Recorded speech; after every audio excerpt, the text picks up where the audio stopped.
Hi, it's the MLM for the Soul channel. I do have a new topic for today. Before I begin, I just would like to say, may the words and expressions of my mouth and the thoughts and meditations of my heart find favor and acceptance before you, Hashem. And this is a continuation of this new series that I've started.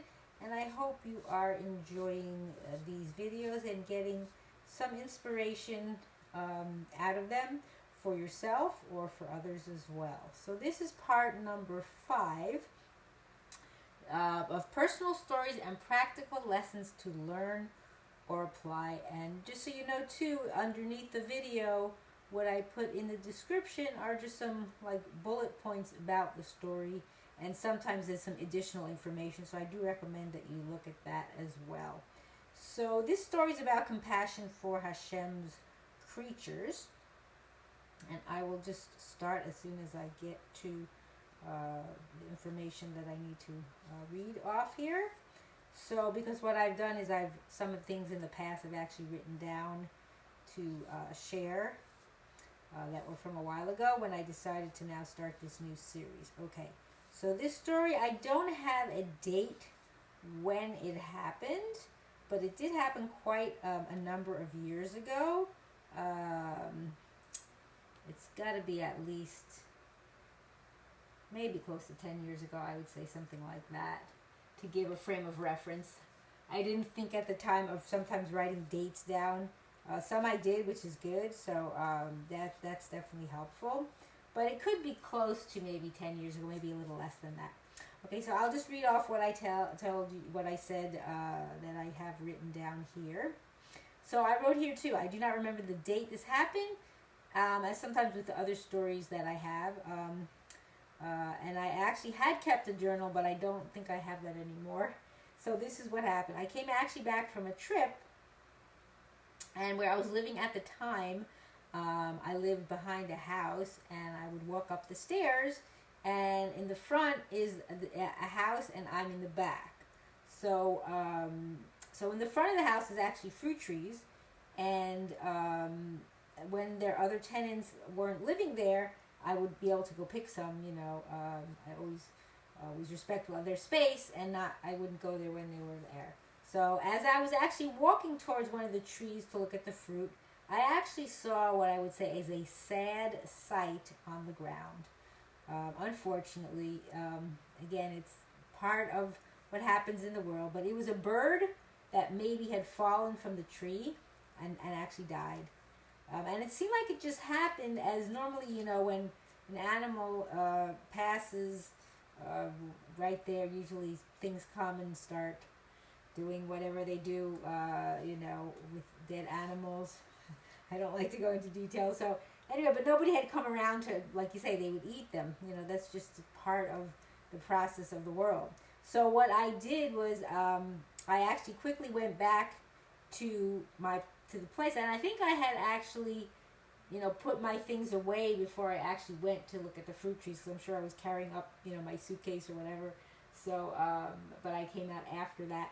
So what I did was I quickly went back and to see if I had any kind of something that I could take it, like a piece of cardboard or something, because my plan was to bury it in the earth nearby. So I did actually find something, and I didn't want to leave it there for others to consume it. That's just me. I mean, I know that's part of, the process of the world, but I just didn't want that for this particular bird. So I did actually find something, and I actually had like I think like a kind of a shovel or some kind of small thing that I was able to actually dig a hole.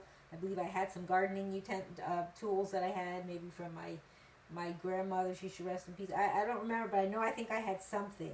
And I was actually crying for it, and I said a prayer, and then I dug a hole, and I buried it in the ground near the tree that was right there that had fruit trees, and I covered it with earth, and then I put a rock there as a reminder. And to me, it felt good doing this kindness for this bird, even though perhaps it wasn't even my obligation. But to me, it was important to show that compassion, and I have a little bit of tears in my eyes, and it reminds me of the story of my mom.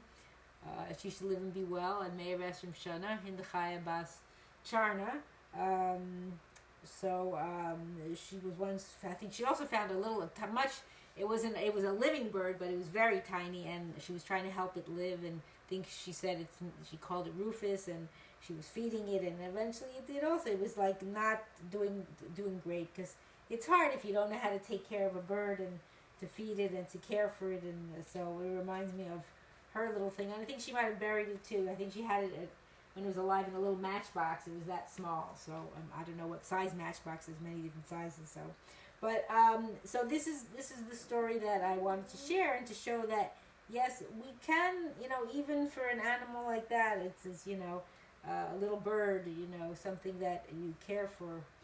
Reminds me of Moshe Rabbeinu, right, when he was tending the sheep of Yisro, and Hashem saw how he had compassion for a little sheep that was maybe struggling or hard to manage or whatever. I forget what it is. It picked it up, and so Hashem decided if you could have compassion for Hashem's creatures like that, then you would be the same if it's the Bnei Israel to be the one who helps guide them out of Mitzrayim. So we all have to think about that's something to contemplate, about compassion, about kindness, chesed, showing care for everything that's in the creation, in the Bria that Hashem created, and I don't know what, once it was in there, buried in the ground, that was it. I don't think I ever went over there or what happened, and I've moved away since from them. But that was, to me, that was important at the time to do that. And we always have to remember that compassion is important. You have to be mindful of that and think about things like that in your life. So that's what I wanted to share for today. And I hope and pray that we will all merit to live and see the coming of Mashiach speedily in our days, and the rebuilding of our final and everlasting Beis HaMikdash. Amen. And thanks for watching.